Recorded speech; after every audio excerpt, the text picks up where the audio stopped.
Stephanie Minn, and I love to talk about feelings. In fact, I'm a little nervous today because I'm trying to go by memory, so we'll see how I do.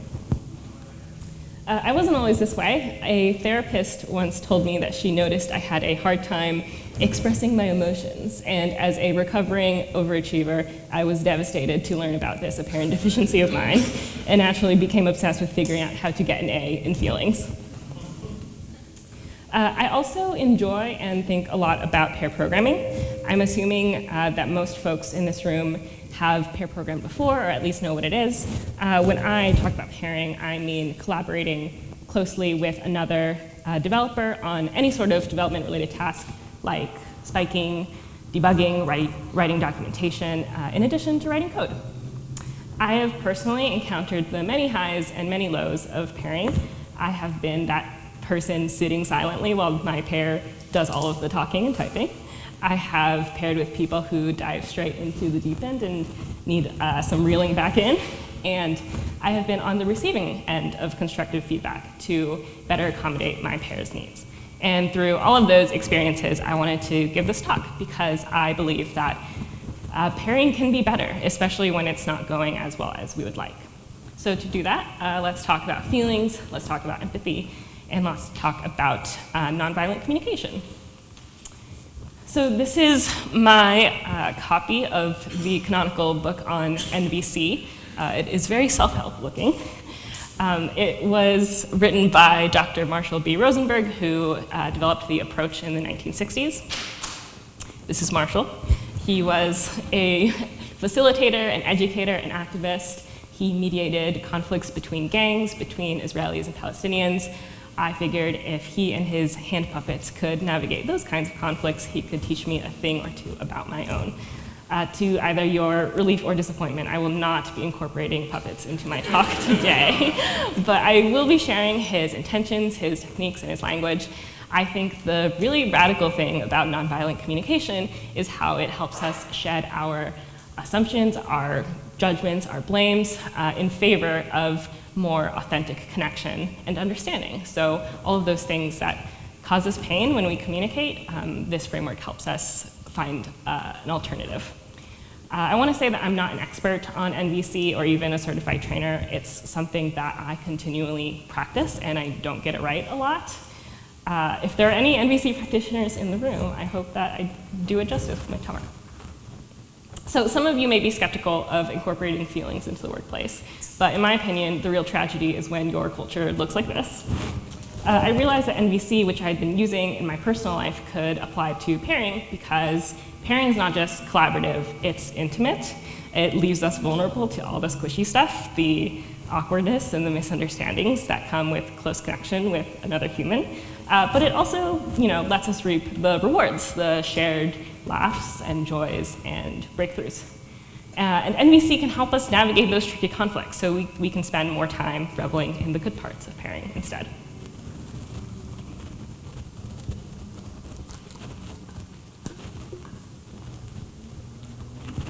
So the nonviolent communication framework can be broken up into two halves. On the left, we have clear and honest expression, and on the right, we have empathetic listening.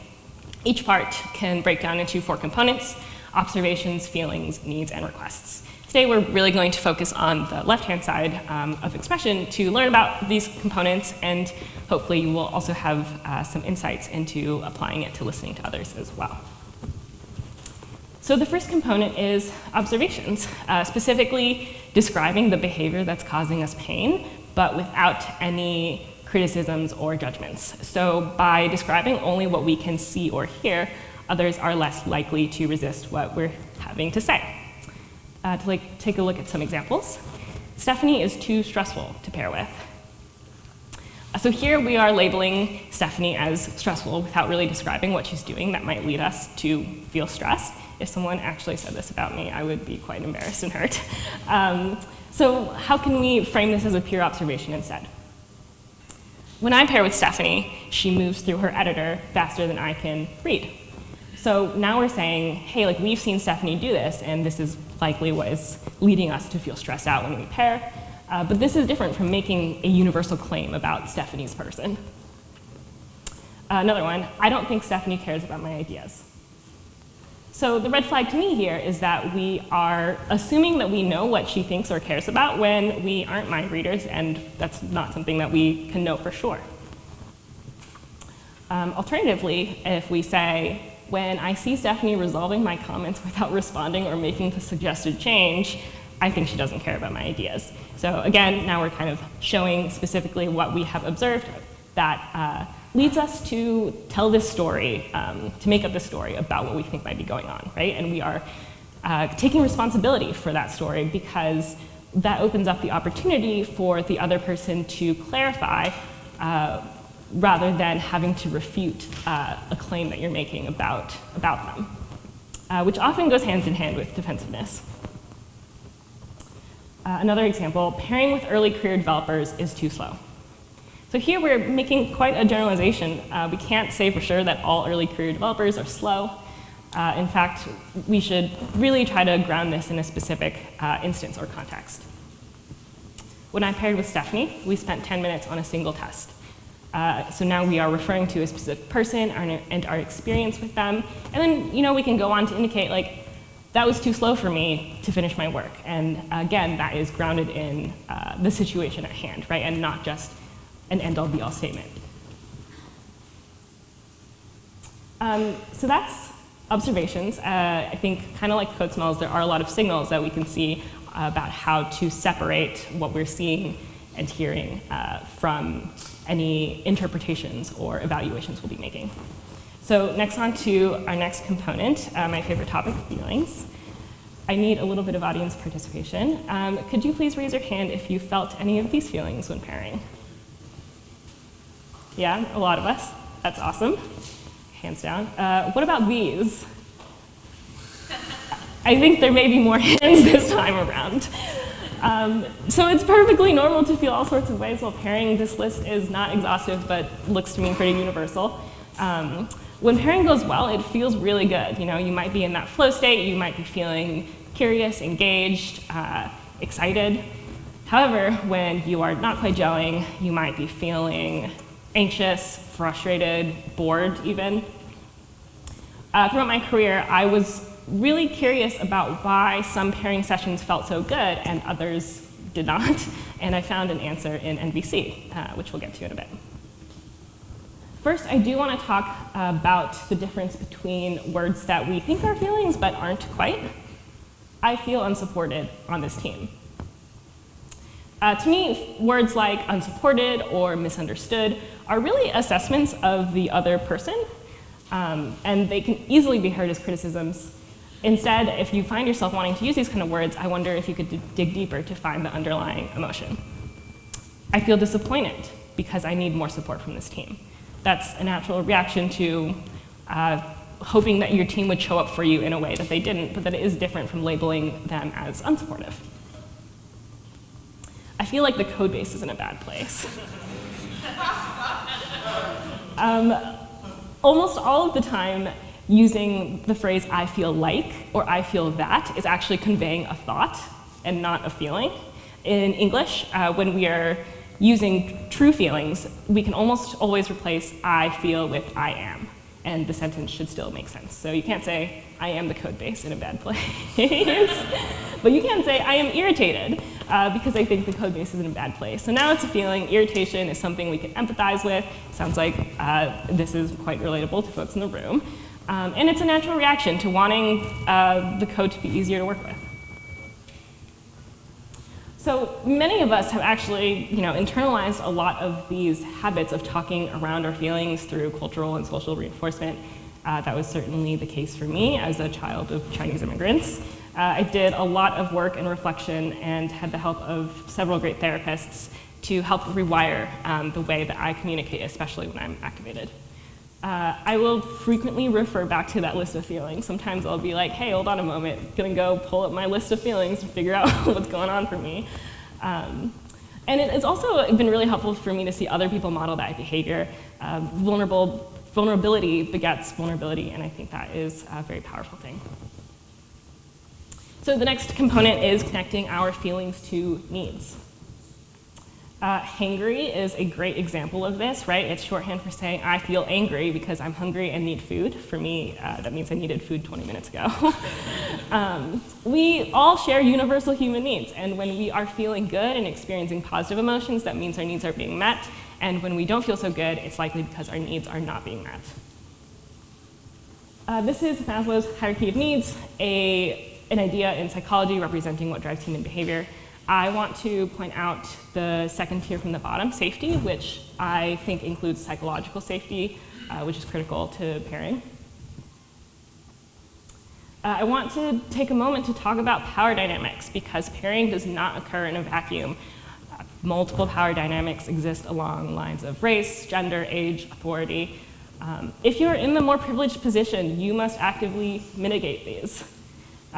If psychological safety does not exist in your pairing session, then it's just not going to work for everyone. We also need to be incredibly diligent about supporting marginalized folks in tech who likely already feel anxious about belonging and being good enough. Pairing involves formative moments that can impact our career, including whether or not we stay in the industry. I should not have to overanalyze something a coworker said to me or fear harsh feedback in review. When I feel true acceptance and belonging on a team, I know that how I show up to work is good enough, and that should be the case for everyone.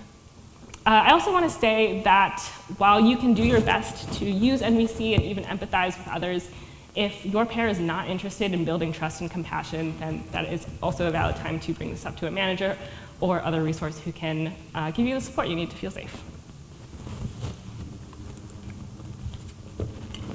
So in addition to safety, we have some other universal needs, right? Physical well-being, food, rest, a comfortable space.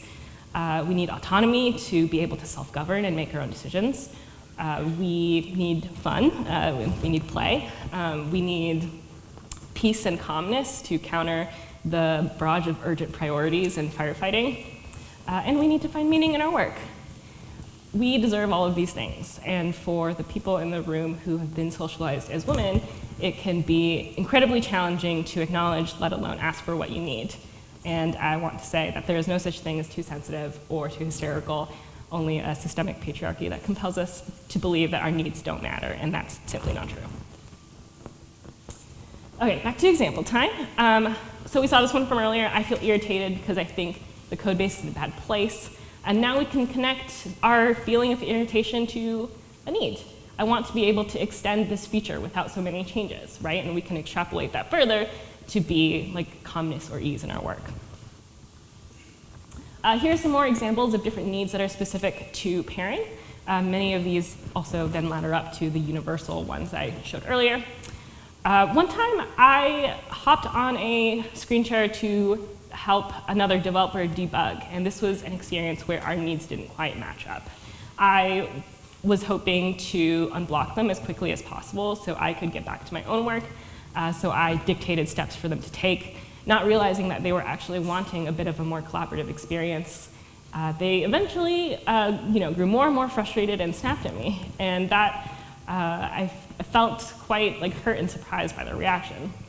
And I really blamed myself for that pairing session for a while, but now I better understand that it's because we weren't clear on each other's needs, right? Because we hadn't communicated what we were wanting out of that session that led to conflict. And had we been able to be more clear about it up front, I think we could have avoided the feelings of frustration and hurt. So NVC explains that external factors can be the stimulus for our feelings, but never the cause. If your manager cancels a one-on-one with you, you might feel bummed because you were really counting on that FaceTime. Or you might feel relieved because you needed some additional heads down work that day. So our feelings come from the particular needs and expectations we have for the given moment.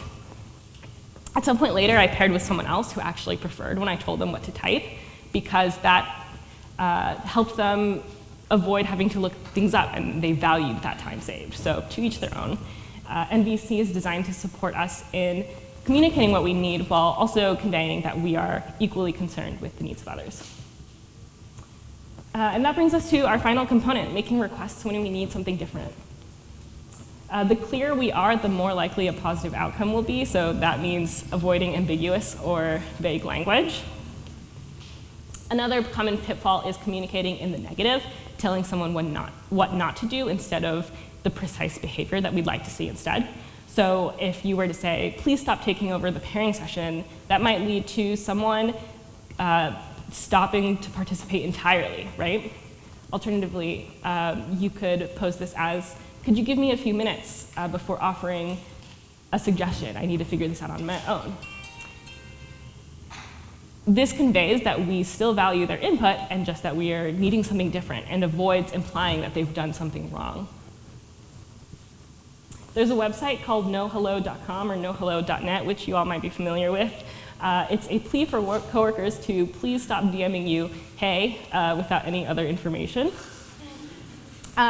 You could alternatively pose this request, if you find yourself needing to make it, like, hey, when you message me on Slack, could you let me know upfront what you might need from me? It helps me prioritize getting back to you. I used this line on a coworker once, and I found out that he was worried about being too impersonal over chat. And he learned that I actually preferred async communication over politeness. And he was happy to adjust, and we were able to bridge this gap in understanding that had a positive impact on how we interpreted each other's behavior moving forward. Here's another one that's ripe for misinterpretation. This code should be refactored. When I see a comment like this, I do not know what you are asking me to do. Sometimes people will say this just as an expression of frustration or surprise when they see something. They're like, oh yeah, like, what's up with this? But sometimes they're actually asking for something different, but I don't know what that means. So let's see if we can focus on a specific action. Would you be up for a chat about different approaches for this feature? I want to support you in choosing the best one. Or would you read this blog post about the factory pattern so we can be on the same page when we pair tomorrow? Many times, people will happily agree to your request now that they're equipped with the information to help you. But when that's not the case, it's critical to remember that requests are not the same as demands. According to NVC, the most powerful way to communicate that you're making a genuine request is to empathize with the person when they're not able to meet that request. So this only works when you're coming from a place of compassion and not force. It is okay for people to say no. And when that happens, we can meet them with curiosity, right, about their needs, their values, their boundaries. There is almost always a different solution that will work for both of you, especially once you have a better understanding of what's going on for each other.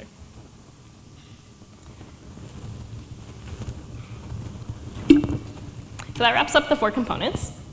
We've now seen how challenging it is to express clearly and honestly.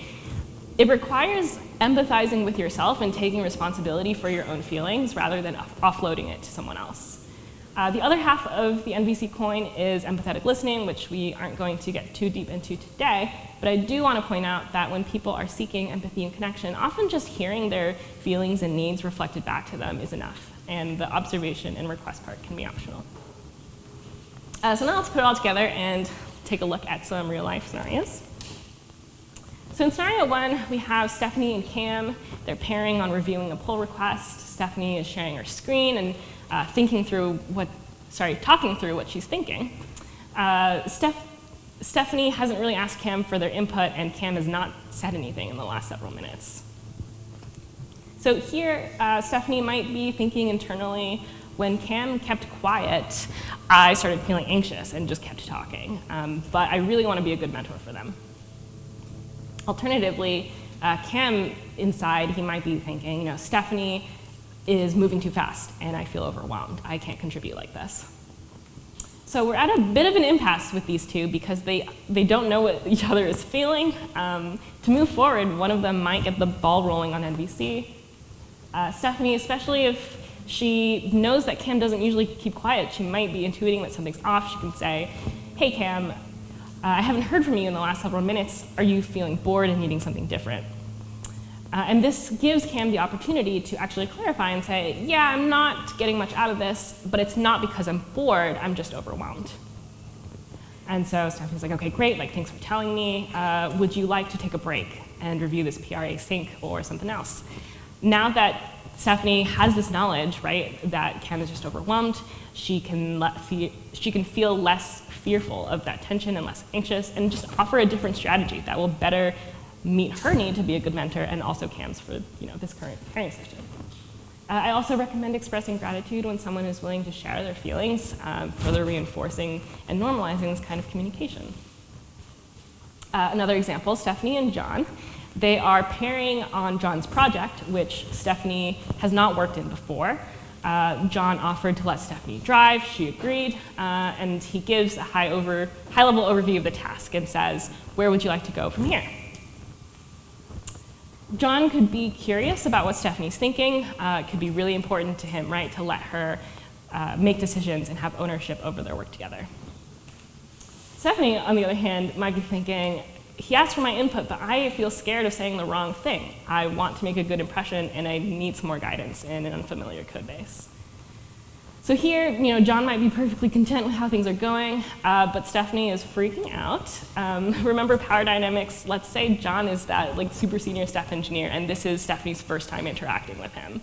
The reality is that he might not be picking up on that or proactively checking in, and Stephanie, to improve her own experience, may be able to open the door by saying, I'm actually quite nervous right now because this is outside my comfort zone and I need more support. Could you share what you're thinking and then I can let you know what I think? And for John, he's like, oh yeah, sure, I was thinking we could try this. And this interaction can kick off a conversation about assumptions, about what both of them are hoping to get out of this pairing session, and just how to best work together. And even better is for these kinds of conversations to happen up front. So here's the checklist for pairing created by Thoughtbot. If you need some guidance on how to get a pairing session started on the right foot or even resetting an existing pairing relationship, you can find it at tbot.io/pairing. I think the most important thing here is saving 5 to 10 minutes at the end of each session for a mini retro to celebrate what went well and to invite low-stakes feedback. One thing that I actually think that needs to be added to this list is self-reflection. It can take some time to process what happened in a pairing session, or you need to do it alone. I like to mention that I'm happy to give or receive feedback asynchronously if my pair prefers to keep that door open. Even if you can make one small change to better meet each other's needs, that's a meaningful improvement to our lived experience at work. When I first discovered NVC, I was naively optimistic that it would solve all of my interpersonal problems immediately. It turns out that unlearning years of imperfect communication takes a lot of time and thoughtfulness and practice, even with the right tools.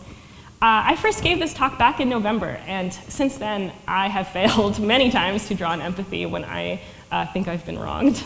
I fumble using NVC a lot, but it's something that I continually try because I know that I can have those pairing sessions that are fun and fulfilling. If you'd like to learn more, check out the work of the Center for Nonviolent Communication and Marshall B. Rosenberg, which much of this content was inspired by and based off of. I hope you were able to relate to one thing in the last 30 minutes. For me, pairing sits at this really fascinating intersection of how we feel about our work in general and in the moment, how we feel about others and our fundamental values. I think there's a lot there that warrants more attention and study. So I would love to hear more about your pairing experiences. Feel free to chat with me about it or reach me by email at stephanie.min@thoughtbot.com. And that's it. Thanks for your time and attention.